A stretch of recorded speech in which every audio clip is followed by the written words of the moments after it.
NSV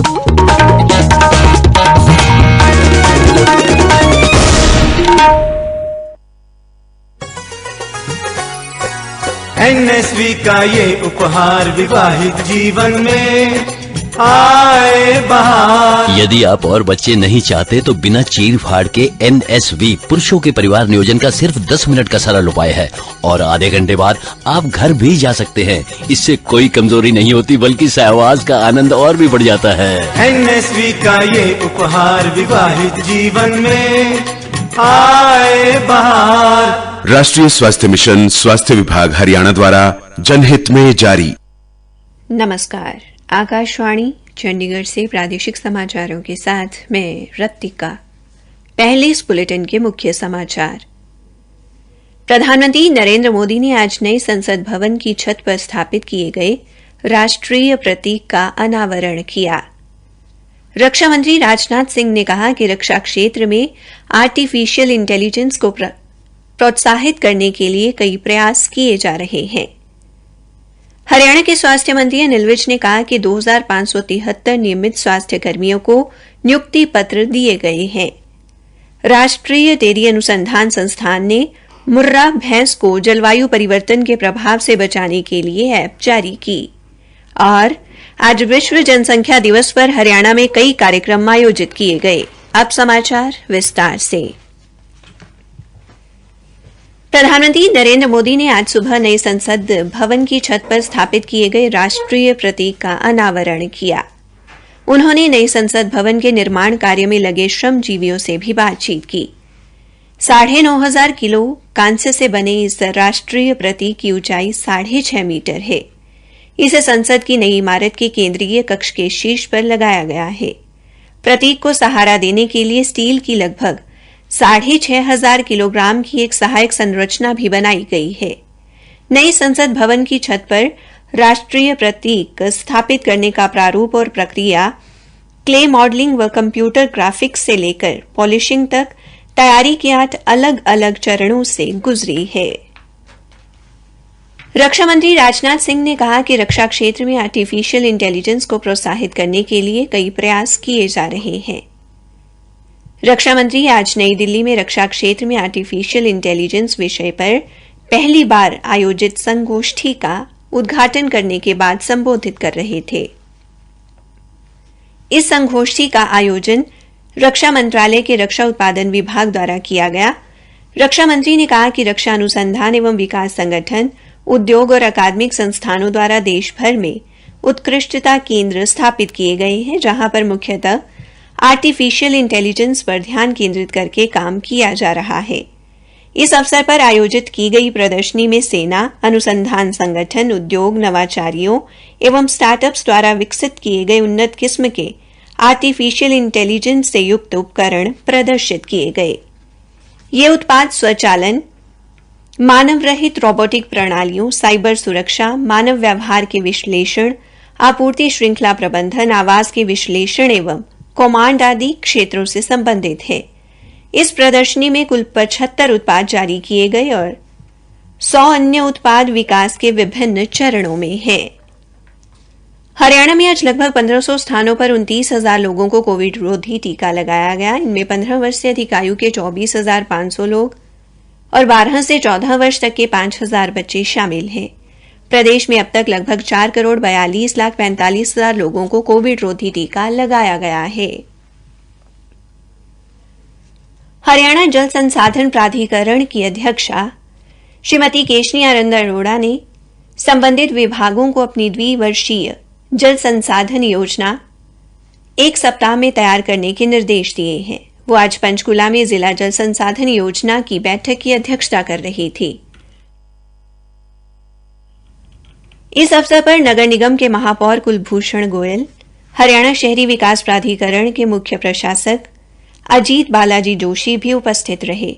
Shrimati Arora ने भूजल स्तर में सुधार लाने के लिए जन स्वास्थ्य अभियांत्रिकी विभाग, हरियाणा शहरी विकास प्राधिकरण तथा नगर निगम को जिले में सूखे पड़े वाटर ट्यूबवेल्स का जल्द से जल्द सर्वे करवाकर उन्हें रिचार्ज करने के लिए एक योजना तैयार करने के निर्देश दिए।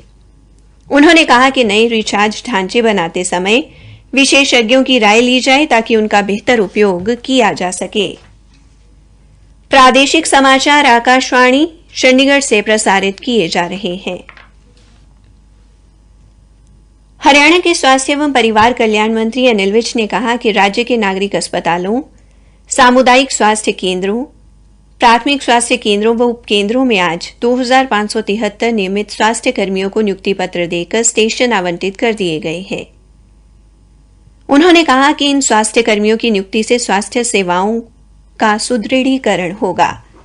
श्री विज ने बताया कि नियमित स्वास्थ्य कर्मियों में 1469 नर्सिंग अधिकारी, 544 महिला multipurpose health workers, 289 lab technician, 183 clerk, 84 operation theatre सहायक और 4 टीबी हेल्थ विजिटर शामिल हैं। स्वास्थ्य मंत्री ने कहा कि हरियाणा में स्वास्थ्य सेवाओं को बेहतर बनाने के लिए राज्य सरकार द्वारा लगातार प्रयास किया जा रहा है और इसी दिशा में राज्य सरकार जल्द ही चिकित्सकों की भर्ती प्रक्रिया को पूरा करेगी। इसके अलावा हरियाणा के 8 जिलों में मेडिकल कॉलेज बनाए जा रहे हैं, जिनमें फरीदाबाद, सिरसा, जींद, भिवानी, कैथल, यमुनानगर, महेंद्रगढ़ व गुरुग्राम शामिल हैं।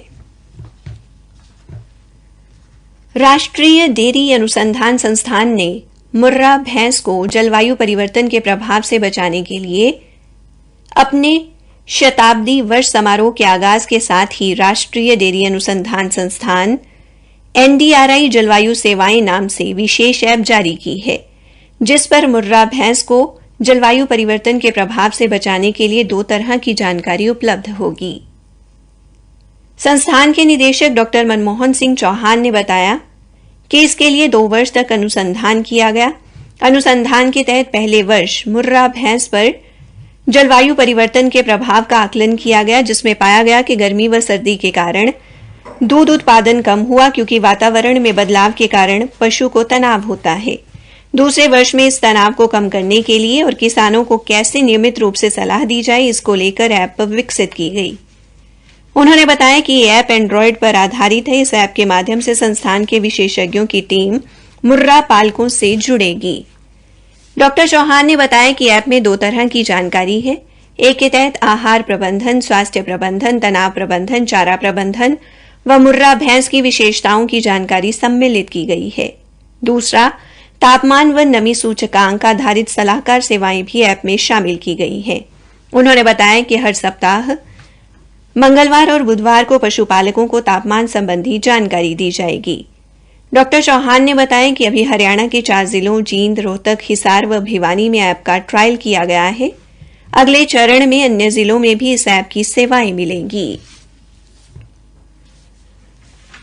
आज विश्व जनसंख्या दिवस पर हरियाणा में विभिन्न कार्यक्रम आयोजित किए गए।